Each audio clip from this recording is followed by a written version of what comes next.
एक सरसब्ज और खूबसूरत बाग था। सुबह की हल्की धूप दरख्तों पर फैली हुई थी और नन्ही सी चिड़िया चिनो एक टहनी पर बैठी दाने चुन रही थी। चिनो खुशी से बोली, आज मुझे अपने बच्चों के लिए अच्छा सा घोंसला बनाना है। अचानक एक काला कौवा कालू अलिफाड़ता हुआ आया और पास बैठ गया।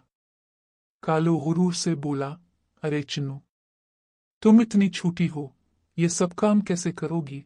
चिन्नो ने हिम्मत करके जवाब दिया, कालू भाई, छोटा होना कमजोरी नहीं होता, मेहनत सबको बड़ा बना देती है। कालू हंसते हुए बोला, मैं ताकतवर हूँ, सब मुझसे डरते हैं। अचानक तेज हुआ चल गई और चिन्नो का घोंसला नीचे गिर गया। चिन्नो उदास होकर बोली, वो नहीं, अब मैं क्या करूं? कालू ये देखकर शर्मिंदा हो गया और बोला, चिन्नो, मुझे माफ कर दो, आओ मैं तुम्हारी मदद करता हूँ। कालू बड़ी टहनियां ले आया और चिन्नो तिनके लाई। दोनों ने मिलकर नया घोंसला बनाया। चिन्नो मुस्कुराते हुए बोली, देखा कालू भाई, मिलकर काम करें तो सब आसान हो जाता है। कालू बोला, आज मैंने सच्ची दोस्ती सीखी है। नया घोंसला तैयार हो गया और चिन्नो के बच्चे खुशी से चहचहा रहे थे। चिन्नो ने कहा, शुक्रिया कालू भाई।